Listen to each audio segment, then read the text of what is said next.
Welcome back to the Dershow. Yesterday, I talked about what I consider one of the greatest dangers currently facing our constitutional rule of law, the attempt by some get Trump lawyers, judges, law professors to try to invoke the 14th Amendment to prevent Trump from running for president of the United States. It's a bizarre idea, plainly unconstitutional. But when it comes to get Trump, nothing is sacred, not the Constitution, not the rule of law. Recently, Professor Lawrence Tribe and Judge Lutek, who was called by MSNBC a modern day Paul Revere. I would change it a little. A modern day Joe McCarthy would probably be a little clearer. I've argued in front of Judge Lutek. He was a result-oriented judicial person who didn't really ever consider legal analysis more than the results. I was never a fan. A lot of Republicans liked it. Now, a lot of Republicans are leading the Get Trump charge.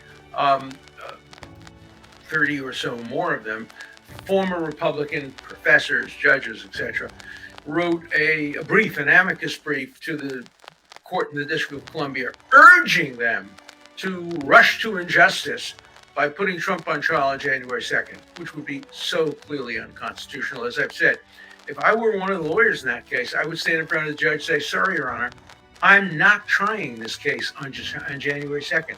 You can't make me violate my oath of office to provide a zealous defense. You would be inviting an ineffective assistance of counsel. I am not an ineffective assistance of counsel. I am not trying this case in 4 months and 3 weeks after the indictment. It's unheard of. I don't care what these law professors think. I'm not doing it. I'm not doing it, and I urge every other lawyer to refuse to step into court and to defend anybody on this kind of a rush to injustice schedule. It violates the defendant's rights to a fair trial. It confuses the government's obligation to provide a fair trial with some sort of speedy trial. Speedy trial in the Constitution only applies to defendants. But these get Trump lawyers, they don't care. Let's get Trump. Let's put him on trial in 4 months and 3 weeks. The Constitution be damned. Preparation be damned. Due process be damned. The Sixth Amendment, zealous advocacy be damned. Let's get a conviction before the election. That's what we're out to do. No.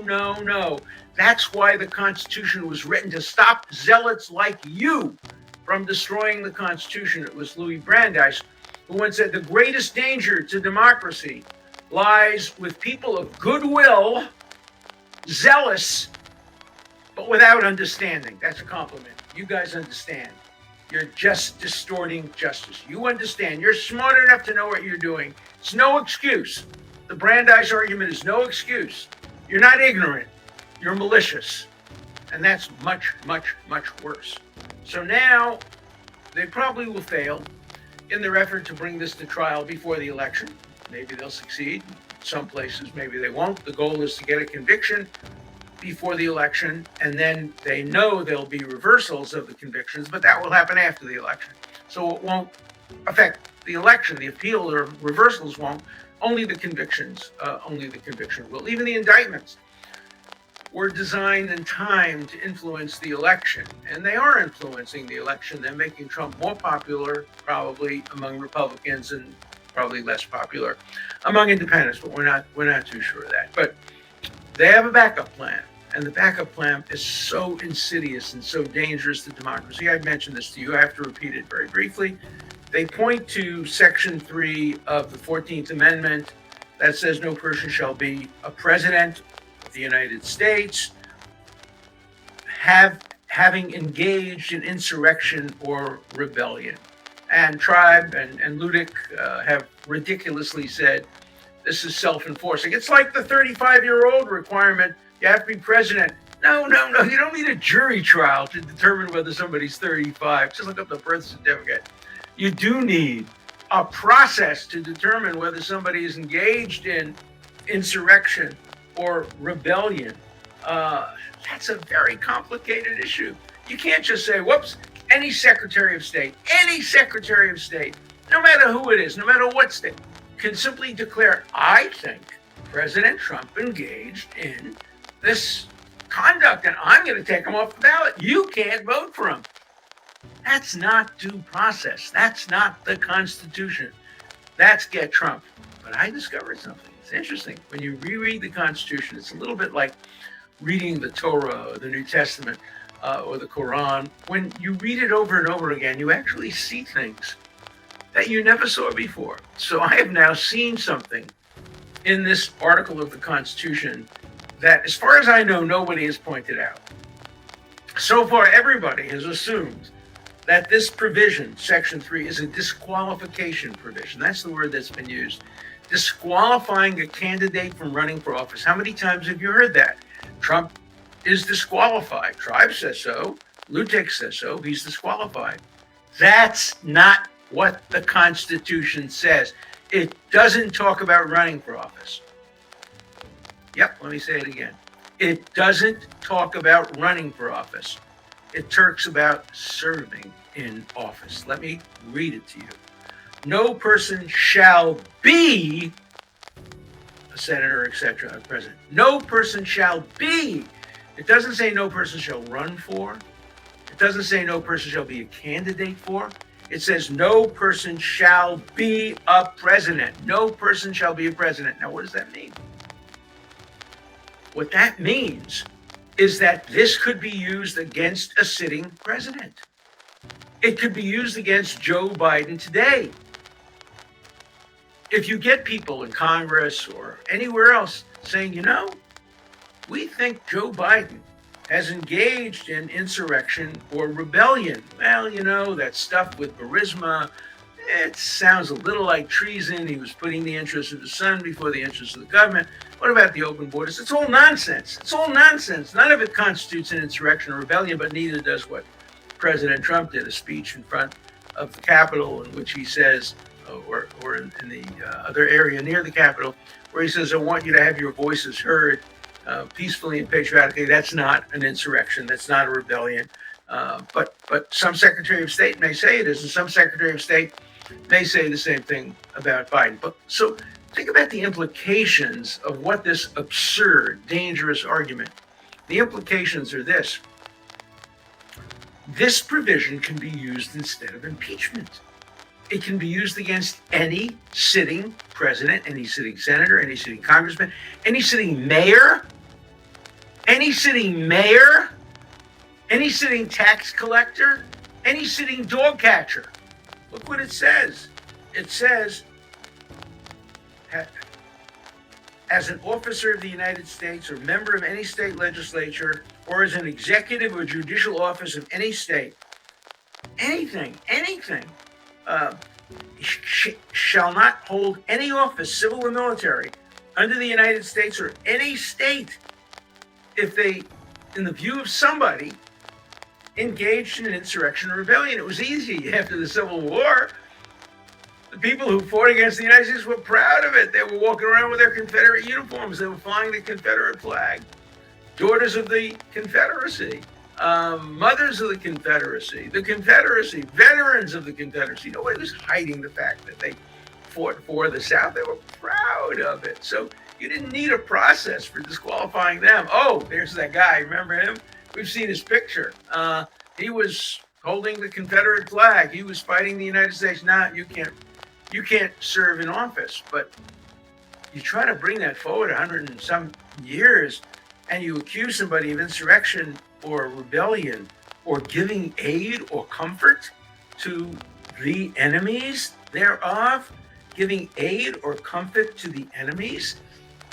I think there are a lot of people who would accuse many people today who have government jobs of giving aid or comfort to the enemy, to China, to Iran, to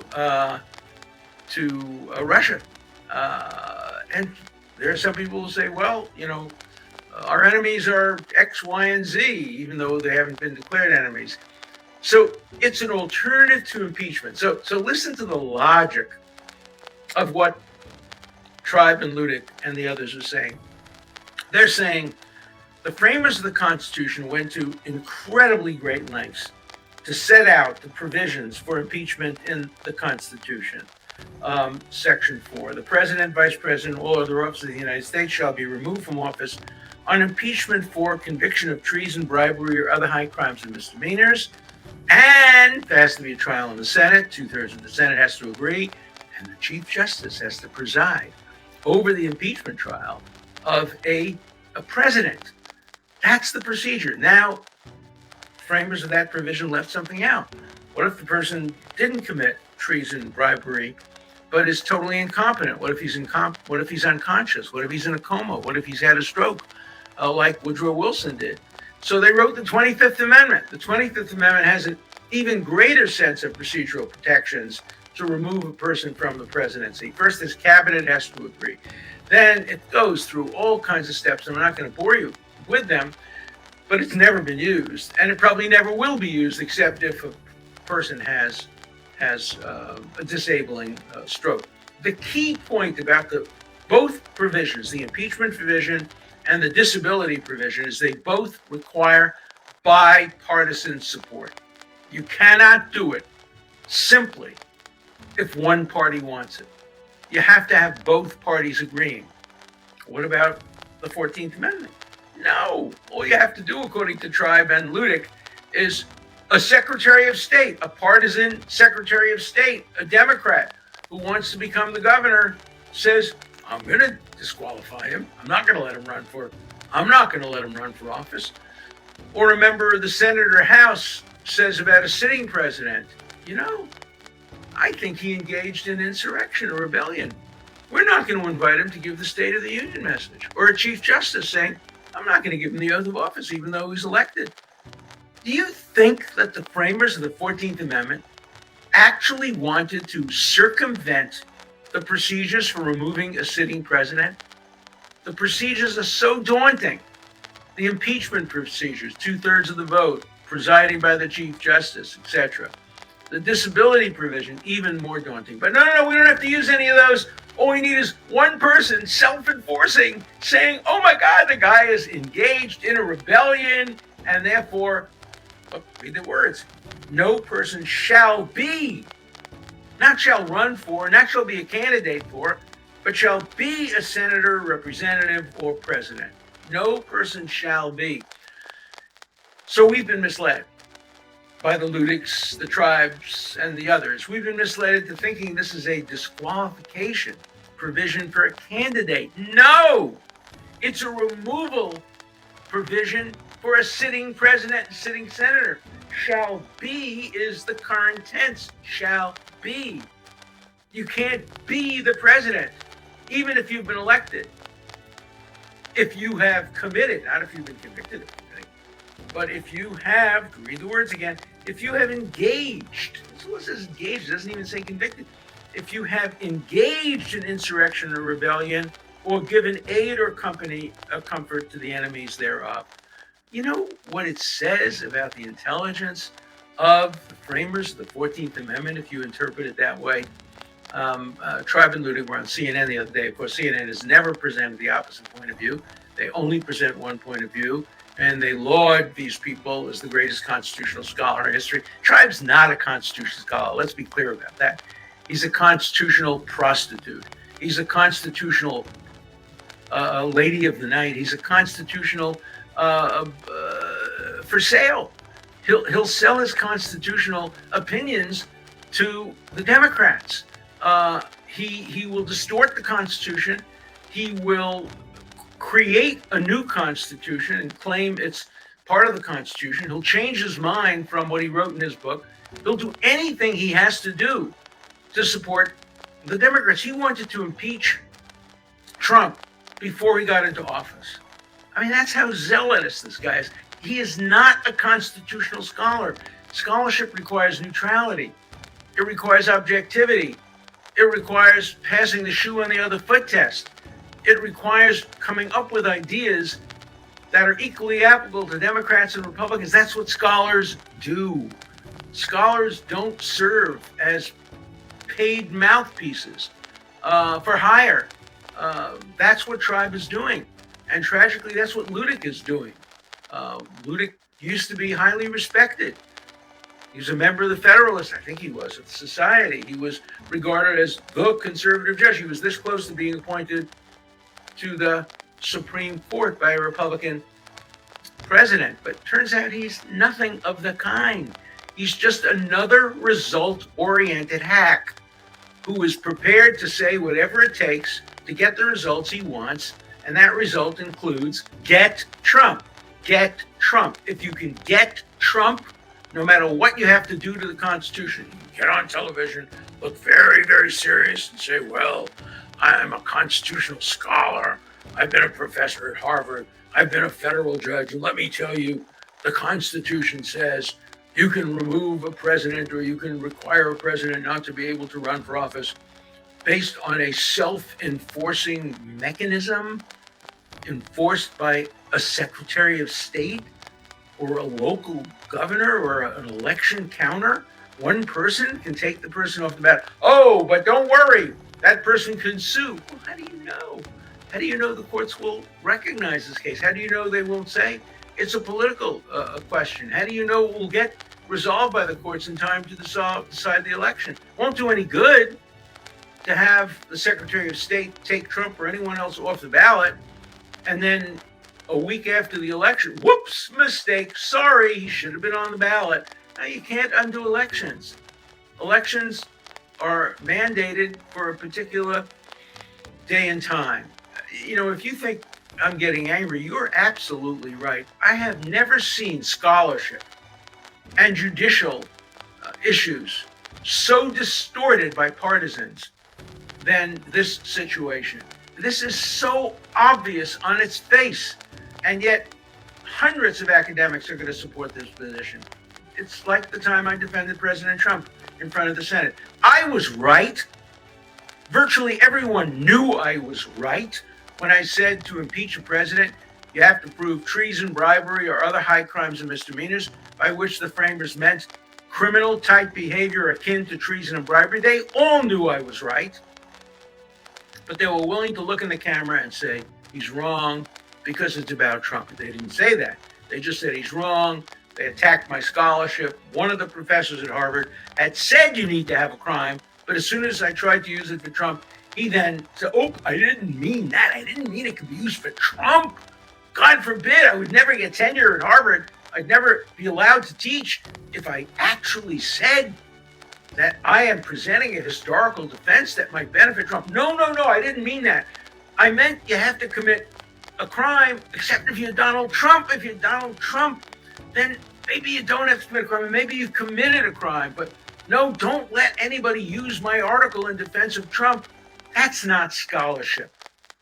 That's partisan advocacy, and that's what we're seeing happening at universities all over the United States today. Partisan advocacy. Students are not being taught the Constitution.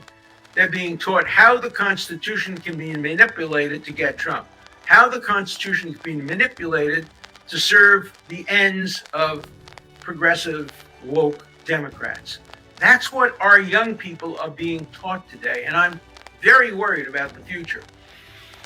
That's why my next book is entitled The New McCarthyism, why the new McCarthyism of the left is more dangerous than the old McCarthyism of the right. The thesis of the book is the old McCarthyism was done by old people at the end of their careers, people who had no real credibility and were very, very quickly relegated to the dustbin of history. Whereas the new McCarthyism is done by young people, professors, people who will soon be in government, people who will soon be in the editorial boards of the New York Times, people who will soon be running businesses, people who will soon be in charge of our country. And they're the ones who have developed the new McCarthyism and have turned it into the new Americanism. And that's what terrifies me. I'm here to defend the Constitution. I'm here to defend the rule of law. I'm here to defend civil liberties. I don't give a damn about which party wins and which party loses when it comes to the Constitution. Of course, as a citizen, I care. That's why I vote against Trump. That's why I vote for people like Biden with some hesitation, obviously, but I voted for almost every Democrat with some hesitation. I don't remember a single Democrat I ever voted for. Maybe McGovern, and I think he won 2 states. But in general, I vote with hesitation. But I prefer Democrats to Republicans generally, not always, and not woke Democrats. And as I've said before, if Bernie Sanders got the Democratic nomination, I'd vote for almost any Republican over him. But my concern is the Constitution, and this document, this Constitution, is being torn apart by Judge Ludick, by Professor Tribe, and by others who insist that it's clear. And by the way, they don't even say it's a closed question, because if they admitted it was a closed question, you don't remove a president based on a closed question. You don't prevent the leading candidate to unseat the incumbent president from running based on a closed question. You have to say it's crystal clear. If any person reading it, Jefferson used to say, the law has to be so clear that a reasonable person can understand it if he reads it while running. I've read this provision now 100 times while sitting. I do not understand it to replace the impeachment clause, to replace the disability clause, to serve as a way of replacing democracy, as a way of undoing democracy, of saying, even if a Republican candidate has a good chance of defeating the Democratic candidate. By the way, I don't think Trump has a good chance of defeating the Democratic candidate, but let's assume there's a case where he has a good chance of defeating the Democratic candidate, that a Secretary of State can say to me that I have no constitutional right to vote against Donald Trump for the 3rd time, and you have no constitutional right to vote for Donald Trump for the 3rd time. What does that do to democracy? Self-enforcing? What does self-enforcing mean? Nothing is self-enforcing in the Constitution. There always has to be a mechanism for enforcing it. Sometimes the mechanisms are set out clearly, as they are with impeachment or disability. Sometimes they're implicit, like with age 35. You got to be 35. Produce a birth certificate. If somebody says you're 34 and proves it, then a Secretary of State can presumably keep you off the ballot. Oh, what about natural born citizen? That's a little harder, but at the time of the framing it wasn't. Everybody thought they knew what a natural born citizen was. So you didn't need a process for determining that. Nobody realized that Trump would come up with a crazy notion that Barack Obama was not a natural born citizen, that he was born, was it on Mars or in Kenya or somewhere like that? It wouldn't matter because his mother was an American citizen, and therefore he is a natural born citizen, not a naturalized citizen. But I can imagine that going to court, but that's a rare one, and the framers were not aware that it would be disputed. But the idea that you create a method by which a Secretary of State can decide whether a person engaged in an insurrection or rebellion or gave aid or comfort to the enemies thereof is so inconsistent with how the law operates and the rule of law. So yes, I am angry, I am pissed, and I will do everything in my power to fight this aberration and this distortion of the Constitution. I want the Constitution to mean what it says. I want it to mean what the framers intended it to mean. I do not want it to mean what Larry Tribe intends it to mean or what Judge Ludick intends it to mean. No, they are special pleaders. They are out to get Trump, and they will use anything in their power to get Trump. And so they have somebody who is going to stand in opposition to them, no matter what it takes. As I said, if this case goes to the Supreme Court, I will offer to represent the people who have been disenfranchised and argue the case in the Supreme Court against Tribe, against Ludick, against anybody who thinks that a Secretary of State can disqualify voters from voting for or against the candidate of their choice. So I want to renew my opportunity for a debate. I will debate Larry Tribe. I've offered it to him. He's not accepted. I offer the same opportunity to Judge Ludick. I will debate you. I'll debate you on CNN. I'll debate you on MSNBC. I'll debate you on Fox. I'll debate you on Newsmax. I'll debate you on my show. I'll debate you at Harvard Law School. Put up or shut up. Defend your position against a legitimate attack. Don't just go on CNN where people say, oh my God, what wonderful people, they must be right. Don't go on MSNBC, which calls you the new Paul Revere. Get into a situation where people can show how wrong you are and how dangerous what you're saying is to the survival of American democracy. Okay, letters. Thank you, Professor, for agreeing to defend the people of Florence tribe manipulation gets to the Supreme Court. It's hard to understand how venomous hatred for Trump can make adults lose any ability to reason logically. Boy, I agree with that. Professor Dershowitz, in light of your masterful opening statement of defense of former President Trump, this is a really interesting letter. I would be fascinated to hear you put on your prosecutor's hat and present a mock opening argument for the prosecution. Doing so would provide your listeners with a masterclass in zealous advocacy for positions you may personally disagree with. An important skill to have both as a lawyer and a civilian. Thank you for all you do. It's a great idea. I'm not naturally a prosecutor. I was involved in one case. I consulted and advised the state attorney of Dade County on a case involving a rogue FBI agent who had informed Whitey Bulger of who was testifying against him. And so I assisted the prosecution in that case, just as an unpaid consultant, but I've never actually prosecuted a case. But it would be interesting for me to see if I could make an opening argument in rebuttal to the opening argument that I made. And I'm going to think about that, and if I can get it together, I'll do it in a future show. It would be very, very interesting. I'd be interested in what you think, whether I should do it or not. But you have to understand that it isn't necessarily what I believe. As long as you understand that, I can do it. Professor Dershowitz, you're not as neurotic as Woody Allen. I hope so. I hope that's right. I'm a pretty relaxed guy, actually, even though I'm under a lot of external pressures. But as long as my family is okay, health is okay, I can be pretty relaxed in the face of external threats to me and external dangers. Okay, this is one. This is typical. You'll see how relaxed I am when I say it. What dirt does Trump have on you, Alan? Because this is getting pathetic. Okay, you can say it's getting pathetic, but you have to immediately assume that Trump has dirt on. Let me tell you one thing. I would never, ever succumb to dirt. I would never, ever agree to say something or not something if somebody had something on me. First of all, nobody's going to have anything on me. I live an open and clean life. Nobody's going to have anything on me. But for example, if some woman who accused me wrongly of sex, as happened in the past, said, unless you pay me $1 million or unless you do this, I'm going to reveal you to the public. Go ahead, reveal it to the public. I'm not doing that. I'm not submitting to blackmail. I'm not even doing what Alexander Hamilton did. I would never pay hush money. So no, Trump has nothing on me. And let me be very clear, Donald Trump, if you're watching this, if you have anything on me, please reveal it, because I'm not going to vote for you.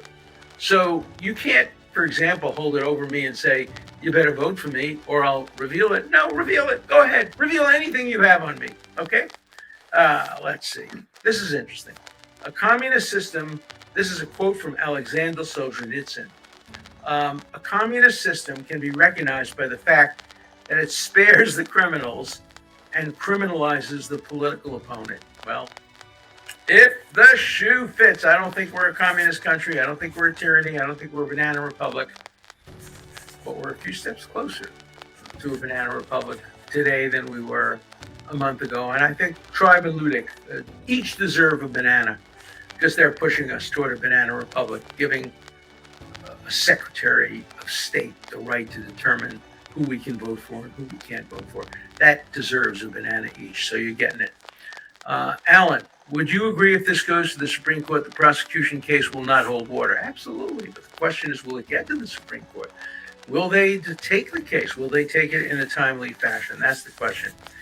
I bought this book because it was banned in bookstores, and for his staunch constitutional standing, loved the book. Thank you. No, that's a good reason for buying the book. It can't be bought in local bookstores. And if any of you tried to get it in a local bookstore, I'd be interested in you writing me and telling me what they tell you. It was the #1 bestseller on Amazon for nonfiction books. Why can't you buy it in your local bookstore? How is it, sir, that you seem to be the only professor of law who speaks the correct language of the Constitution? Well, I don't think I'm the only one, but I do think there are too few who actually view the Constitution in a neutral, unbiased, nonpartisan way. And so, as I said, I'm not any smarter than the rest of them. I'm just a little bit more honest. So let's see. They're trying to criminalize lawyers, coming up with novel theories. Under that standard, Professor Tribe better stick to opining in the media and not undertake actual legal work that contemplates what he advocates. I don't wish that on on my former colleague. But once you start criminalizing lawyers' advice, there is no end to that.